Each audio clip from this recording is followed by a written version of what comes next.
Salut à toi qui regarde cette vidéo et bienvenue sur ma chaîne, c'est Jack Piskin qui te parle et aujourd'hui encore on se retrouve pour parler d'un film culte des 90s, j'ai nommé l'excellent Wayne's World. Wayne's World, méga top, excellent.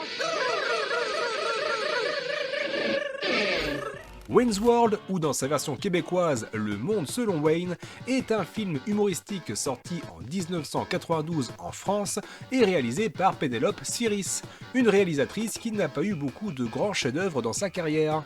Et ça raconte donc l'histoire de Wayne et Garth, deux amis un peu concons qui animent une émission en amateur dans le sous-sol des parents de Wayne et qui, comme tout jeune créateur qui se respecte, espèrent un jour pouvoir vivre de leur passion en devenant des professionnels.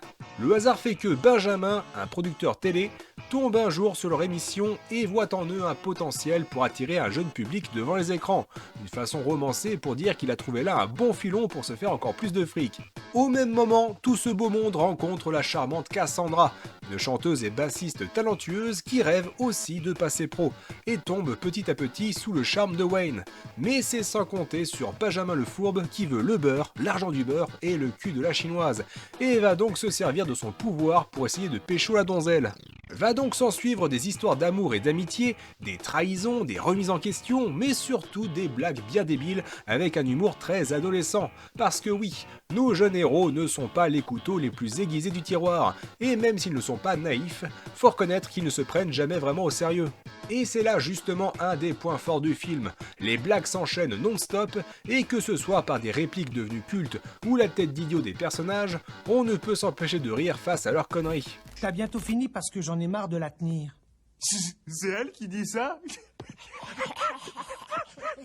Ok.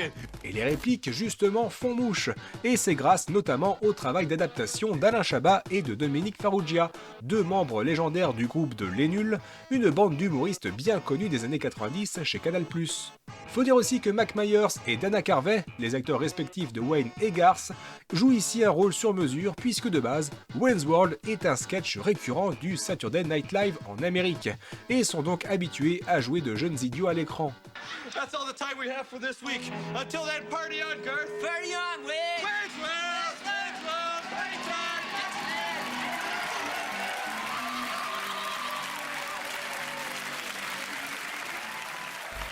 Le reste du casting est tout aussi bon, avec un Rob Lowe qui joue un producteur beau gosse et manipulateur à la perfection, et une Tia Carrère divine à la voix puissante et qui ne se laisse pas marcher sur les pieds. Et c'est bien sûr sans compter sur tous les seconds rôles, ainsi que les nombreux caméos pas toujours justifiés, comme la scène très instructive avec Alice Cooper, ou encore la venue surprise du T-1000 de Terminator 2.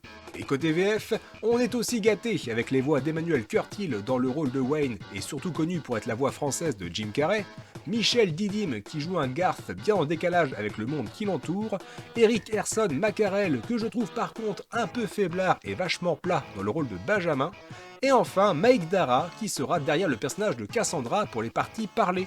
Les passages chantés restent quant à eux en version originale. Et pour rebondir sur la partie musicale, là aussi c'est une grande réussite, avec évidemment une bande-son très rock'n'roll, incluant quelques pistes réellement interprétées par Tia Carrère, parce qu'avant d'être une actrice, elle a voulu faire carrière dans la chanson. Oui. Ben, à la prochaine alors. Mais surtout, c'est avec la scène mythique au début du film que j'ai connu Queen, et que j'en suis devenu un énorme fan. Et rien que pour ça, on peut dire merci à Mac Myers pour avoir spécifiquement choisi Bohemian Rhapsody pour ce passage. Et c'est pas une blague, il a vraiment failli faire annuler tout le film si le studio n'avait pas cédé à sa demande. Par contre, ça manque cruellement de musique de fond. Trop souvent, il y a des moments de blanc, et on se rend compte qu'il manque un truc. Là où la musique d'ambiance sert justement à lier les scènes entre elles. Et bah là, il y en a pas ou peu. Et je ne sais pas si c'est fait exprès, mais ça appuie le côté malaisant de blagues pas toujours très raffinées. Pour tout vous dire, en revoyant le film pour cette vidéo, je n'ai pas pu m'empêcher tout du long de faire le parallèle entre Wayne's World et le monde de la création de vidéos sur internet de nos jours, notamment sur YouTube et Twitch.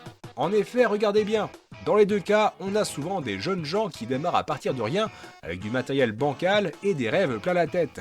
Quand tout à coup, une opportunité débarque, et paf, ça se retrouve à vivre de sa passion. Mais hélas, ça signifie bien souvent devoir aussi y laisser sa fraîcheur et son innocence au passage. Et rapidement, on se retrouve à devoir faire la promo de sponsors pas toujours réglo. La motivation qui reste à notre époque, c'est le pognon. Ça, c'est vraiment triste. Heureusement, nos héros se rendent vite compte que passer pro via des enfoirés qui n'y connaissent rien, c'est pas un bon plan, et qu'il vaut mieux rester vrai avec les copains plutôt que de tout perdre pour quelques dollars de plus. Après, je ne suis pas là pour jouer au moralisateur à 2 francs. Le film ne se prend pas lui-même au sérieux, notamment avec 3 fins différentes, dont une fin à la Scooby-Doo et surtout de très nombreux brisages de 4e mur. Pour autant, je pourrais difficilement recommander Wayne's World à n'importe qui sans un minimum de mise en garde. Le film reste excellent même encore de nos jours, mais il sera surtout apprécié par ceux qui l'ont vu à l'époque. Et c'est pas dû aux références datées, mais plutôt à cause d'un rythme très décousu. Comme je le disais un peu plus tôt, il y a un manque flagrant de musique d'ambiance, et ça se ressent particulièrement lors des chutes de beaucoup de blagues, où l'on a des moments un peu gênants avec des persos qui rigolent de leurs conneries, et la caméra qui reste sur ce plan durant de longues secondes. Ou encore beaucoup de scènes qui ne servent à rien, ni à faire avancer l'intrigue, ni à développer des personnages, comme par exemple la fameuse séquence avec le T-1000 dont je parlais un peu plus tôt. En fait, il y a un côté très amateur qui se fait sentir, un peu comme un documentaire dans la vie de tous les jours d'une bande de potes, et que tout n'est pas réglé au millimètre près. Si c'est fait exprès, c'est du génie, et sinon ça nous donne un film au rythme un peu étrange et maladroit. Pour tout vous dire, je ressens la même chose avec le premier Austin Powers, avec là aussi Mac Myers dans le rôle principal, et surtout beaucoup de blanc dans les dialogues et un manque flagrant de rythme et de transition dynamique. Et on retrouve les mêmes problèmes dans la suite, parce que oui, il y a eu un Wayne's World 2 sorti en 1993 et pourtant réalisé par une toute autre personne. Je pinaille sûrement pour pas grand chose, le film restant une référence en la matière. Par contre, un truc qui est mauvais en tout point, c'est bien l'adaptation de Wayne's World en jeu vidéo. Et oui, pour ceux qui ne le savaient pas, on a eu droit à l'époque à plusieurs jeux estampillés Wayne's World et sortis sur différents supports, allant de la NES à la Mega Drive tout en passant par la Super Nintendo et la Game Boy. Et quelle que soit la version, les jeux sont catastrophiques, que ce soit à cause des contrôles approximatifs, des musiques répétitives qui ne font pas honneur au film, ou des graphismes vomitifs. Si tu vomis, vomis là-dedans. Rien ne va dans ces adaptations, et même de base, je trouve étrange d'avoir voulu transposer le scénar de Wayne's World dans le monde vidéoludique. Ce serait comme de vouloir adapter les Blues Brothers en jeu vidéo. Ah. Par contre, il existe une version PC qui se déroule en point and click, et du peu que j'en ai vu, ça avait l'air pas si mal que ça, si tant est qu'on soit un minimum fan du genre.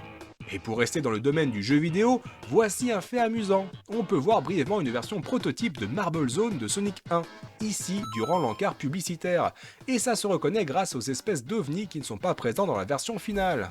Et en termes de merchandising, on n'a pas eu grand chose si ce n'est les VHS, Laserdisc et depuis les DVD et les Blu-ray. Il existe aussi des figurines pop à l'effigie de nos 2 héros, ainsi qu'une véritable casquette pour piquer le look de Wayne. C'est Cyril Drevet qui va être content. On se retrouve pour d'autres jeux vidéo samedi et puis mercredi prochain. Enfin, pour se faire du bien aux oreilles, on a pu retrouver la BO sur cassette audio, CD et même en vinyle, à savoir que le vinyle a été pressé de nouveau en 2016 et réparti cette fois-ci sur 2 galettes en version colorée. Vous l'aurez compris, Wayne's World est un classique qui représente parfaitement l'esprit des années 90 et qui reste totalement appréciable même encore de nos jours.